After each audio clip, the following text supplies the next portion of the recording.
Ongi etorriak, gaurko formakuntzan Instagramen lehen pausoak emango ditugu. Instagram gailu mugikorretarako sortutako sarea da. Ordenagailutik sartu gaitezke eta bertako publikazioak ikusi, baina ezingo ditugu publikazioak sortu. Horregatik, egin beharreko lehen pausua bai Google Store edo App Storera jun eta Instagramen aplikazioa bilatu gure mugikorrean edo tabletean instalatzeko. Aipatu beharrekoa da, orain Facebook Business Suite delakoarekin ordenagailutik Instagramen ere publikazioak egin ditzazkegula, baina hori hurrengo asteko formakuntzan ikusiko dugu.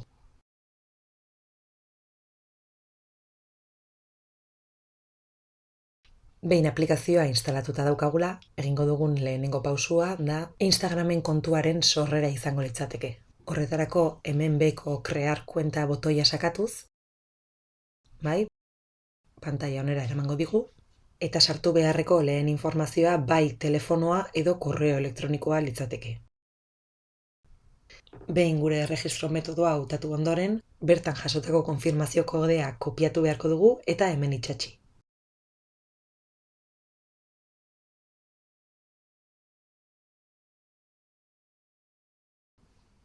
Jarraitzeko botoiari emango diogu eta orain gure izena eskatuko digu.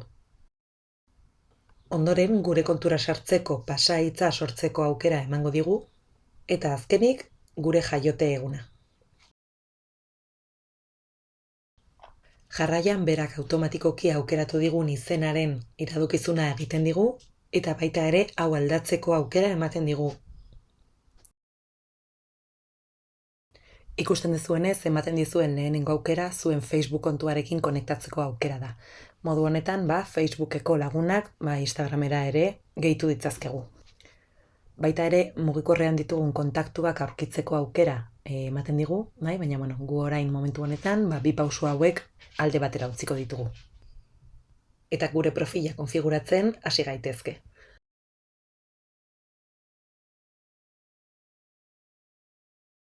Lehenengo pausoa izango da gure profilaren argazkia aukeratzea.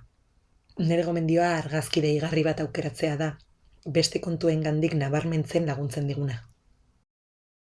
Ni neria aukeratuko dut, eta ikusten dezuenez beste aukera bat ematen dizue hemen, Profil argazki honekin gure lehenengo publikazioa egiteko aukera ematen digu. Guri orain ez zaigu interesatzen aukera hau, beraz aukera hau itzaltzen dugu eta jarraitzearen botoiari emango genioke.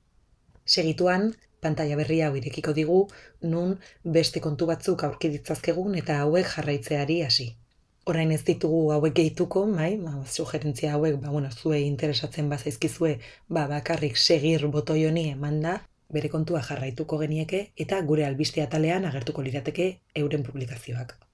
Jarraitzeko botoiari ematen diogu eta jarraian aplikazioari ongi etorria ematen dizuen pantaila honetara eramango dizue. Hemen berriz, beste kontu batzuk jarraitzeko iradokizunak egingo dizkizue, eta zuen konfigurazioak egiteko atalera bidaliko dizuen botoia. Guk egingo dugun hurrengo urratsa gure profilera joatea da, hau bere erabilerarako prest uzteko. Ikusten dezuenez, zuen profilaren argazkiaren azpian editar perfil botoia agertzen zaizue. Eta bertan klik eginez, gure izena aldatu ahal izango dugu, eta nahi dugun izena hemen jarri, eta beste aldetik erabilearen izena ere aldatu dezakegu. Hau kontu bakoitzeko bakarra izan daiteke, beraz inor erabiltzen ari ez den bat bilatu beharko dugu. Gure web orrialdera bidaliko dien esteka ere hemen jarri dezakegu, eta azkenik gure biografiaren aurkezpen bat jarri genezake hemen, 150 karaktere gehienez erabiliz. Hemen gure publikoari azaldu behar diogu gure profilean zer aurkituko duen. Segituan kontu profesionalera aldaketa egiteko aukera agertuko zaizue. Eta bertan sakatu behar dugu gure entitatearen kontu ofiziala sortzeko. Jarraitzeko botoiari emanez, kategorien zerrendara eramango gaitu.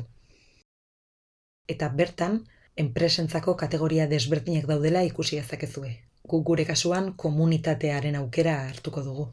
Kategoria hau gure profilean erakusten dugun edo ez hautatu dezakegu eta onartzeko botoiari eman beharko genioke. Jarraian enpresa edo sortzaileak garen galdetuko digu. Gu enpresa ez gara, baina entitate edo Erakunde bat garenez, lehenengo aukera hau hartuko dugu.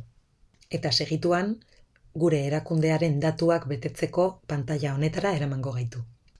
Gure telefono zenbakia gehitu ahal izango dugu, hasieran erregistroan jarri ez badugu, eta ubikazio bat ere gure jarraitzaileak gu aurkitzeko gai izateko. Hemen froga bat egiten ari garen ez ni orain ez ditut datuak hauek beteko, baina zuek betetzea gomendatzen dizuet. Eta azkenik, gure Facebook kontuarekin konektatzeko aukera ematen digu, bi sareei etekin handiagoa ateratzeko. Eta konfigurazioaren pantaila honetara eramango digu, non gure datu guztiak bete ez baditugu, prozesua ez duen bukatutzat emango. Nahi izatekotan, konfigurazio desberdinak betetzen joango ginateke, edo bestela goiko isari emanez hemendik aterako ginateke. Eta horrela gure kontua erabiltzeko prest egongo litzateke.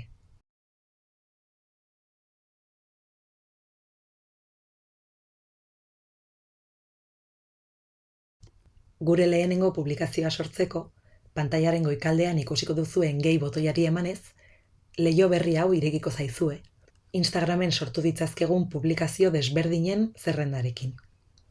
Publikazio normalean, argazki bat edo minutu bateko iraupeneko bideo bat igo dezakegu. Istorioak, testuak edo beste efektuak gehituz egiten diren publikazioak dira, 24 orduz agertuko dira gure profilean, eta bere iraupena 15 segundukoa izan daiteke gehienez.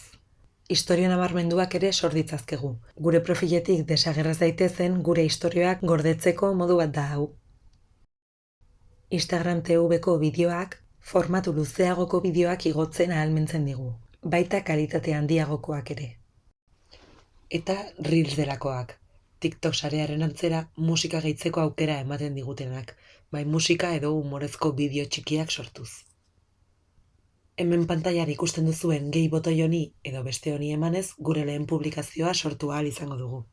Eta gure mugikorra edo tabletaren irudi galeriara sartuko gara eta bertatik argazki bat igo edo momentu honetan argazkia ere atera dezakegu, eskuinaldean dagoen kameraren ikonoari sakatuz.